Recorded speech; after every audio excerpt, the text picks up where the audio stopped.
Hey everybody, Marie here from Marie Nicole Designs, and are you guys ready for some exciting news? Gina K can now be found at Scrapbook.com. So I think this is really exciting because I love Gina, love Scrapbook.com, and they just go together well, I think. So I'm using a set today of hers. This is the Create Friendship set. I've got stamps, I've got stencils, layering stencils, which are fun, and some dies. And we're gonna put them together and make a few fun cards. So here's the first card we're gonna make. It's got some stenciling going on there with the flowers, stamped a sentiment, and cut out that friendship with the die set. And we're gonna make a second card. This one is really fun, not as complicated as it looks, but we're using some Gina K items and some scrapbook items together to make that one. So we're gonna craft a few cards together using some of the Gina K things. We're so excited. So let's go ahead and make a card. All right, so let's get started. Now, because we're doing some stenciling today, I want to share some of these new blending brushes from Scrapbook.com. There's also this blending brush holder tool thing that I want to show you. The packaging is always so fun. And this brush holder here, it's plastic on the bottom, but it's got this silicone insert here. You can take it all the way out if you need to, for some reason, wash it. So I think that's really great. And then it easily just slips back in to that plastic bottom there. All of the little pieces inside are squishy and they move around, so it's really easy to stick your brushes in and then hold them right in front of you, right on your work surface, so that you can easily grab what you need as you're blending your inks. So there it is, all assembled with those fancy little brushes in there. And we're going to get stenciling and doing some fun ink things. Now I'm also using the silicone mat from Scrapbook.com. I really love it. It kind of keeps things in place. And it's got the handy little boxes there in the middle for an A2 size card. You can turn it portrait-wise or landscape-wise, whichever way you want to do it. And you know you'll always have your card lined up when you put them in those little boxes. So here is stencil number 1. I did go ahead and use some mint tape to tape it down and keep it in place. And I'm using some Gina K ink cubes with these blending brushes to do my stenciling. Now, I'm going to go ahead and speed up the ink blending part just to kind of move things along. But I'm just taking a little bit of ink onto my blending brush and then gently applying it in circular motions to fill in all of those areas. Now these blending brushes work great if you've worked with blending brushes before. They kind of work the same way. They're very soft bristles that really get into all the little nooks and crannies of your stencils and give you a very soft and even application of your ink. Now I'm taking one of those smaller brushes and I'm putting some darker pink on the edges and the insides of my flowers. So using a variety of these sizes of brushes will give you a lot more versatility when you're stenciling, because you can apply more specifically where you want your ink. So I'm using a combination of a lighter pink and a darker pink on these flowers. That is stencil number 2, and we're going to move on to stencil number 3, which is the leaves parts here. Actually, was that stencil number 2? That was stencil number 1. This one is stencil number 2. Apparently I can't count today. Anyway, so I'm using one of those smaller brushes again to get into those nooks and crannies of those leaves. And just working really great there.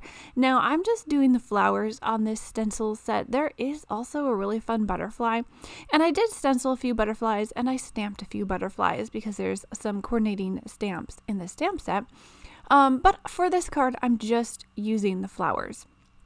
Now these Gina K layering stencils are very easy to use. You can just line them up, just eyeball them. I know there are some other stencils out there that get a little bit more complicated. You have to line them up a little bit more precisely, but these are very forgiving, very easy to use. So there is the finished stenciled flower product, and I'm going to go ahead and cut it apart with a heart die. Now this is just a basic heart die that I keep on my desk. I don't even know what brand it is, but I use it so often because I love the shape, and it's just the one I grab.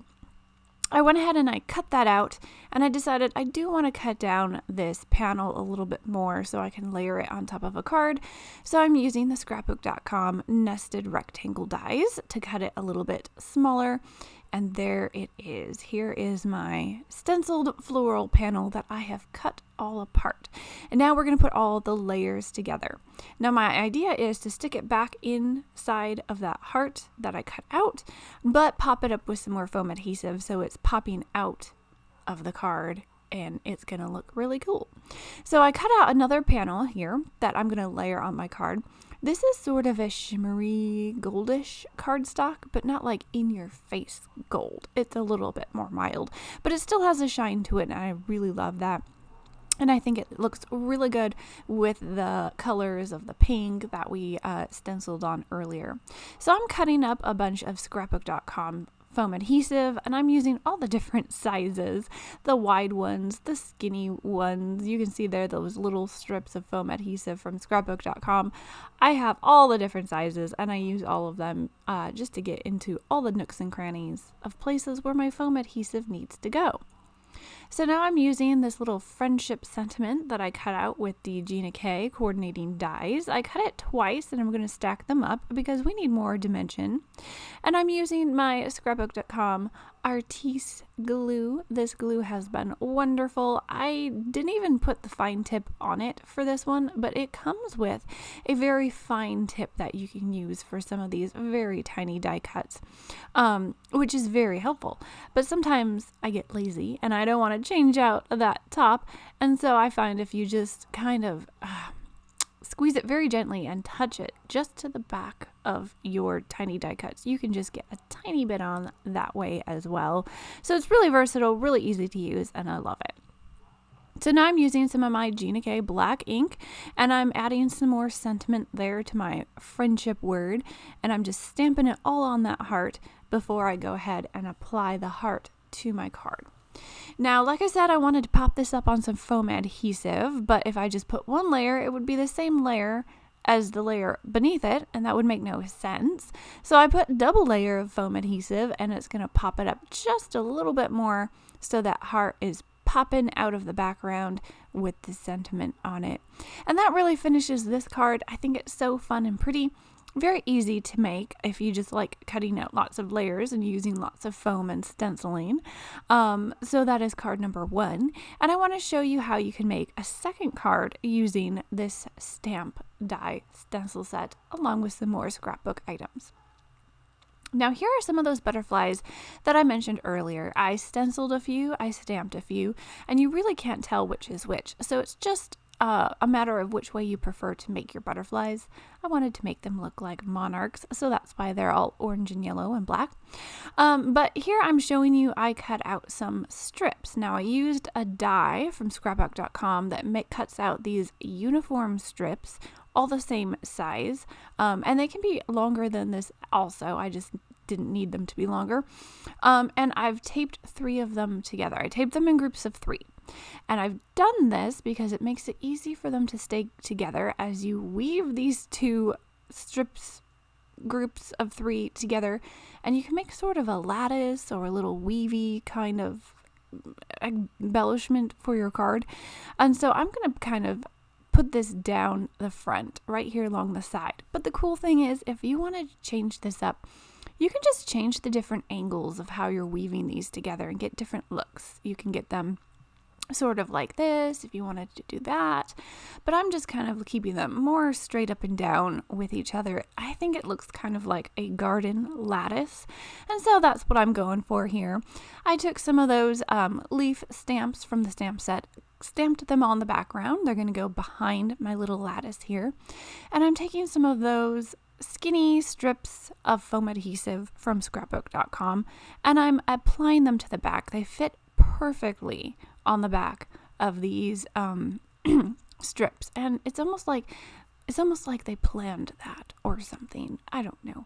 So I'm taking off the backing paper from all of this foam adhesive, and I'm going to apply it to my card. Now this is really fun. You can just kind of go ahead and eyeball where you want everything to go, and just go ahead and stick it down.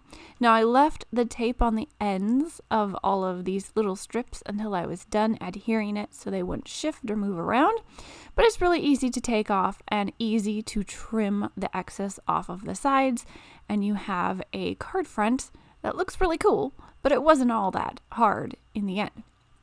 Now I'm also taking some more artiste glue. I'm going to add a little butterfly on here. At first I thought about putting a whole bunch of butterflies, but I kind of liked just one. So I'm going to add him on top of our little lattice there. And then I'm going to stamp a sentiment. Now you probably should stamp before you put foam adhesive and start sticking stuff together, but I don't always do things in the proper order. But it turned out all right in the end. So there is card number 2. I hope you enjoyed a look at making these 2 cards. And if you have any questions or comments, just leave them down below in the comment area. And thanks so much for watching. Thank you guys so much for making a card with me and sticking with me through this video. I hope you enjoyed it. I hope that these cards gave you a little bit of inspiration for your own crafting. And like I already mentioned, Gina K is now available at Scrapbook.com. So head on over there and see what there is available and grab some things if you would like to do so. Otherwise, that's all I have for you today. Thanks for joining me, and I will catch you next time. Bye.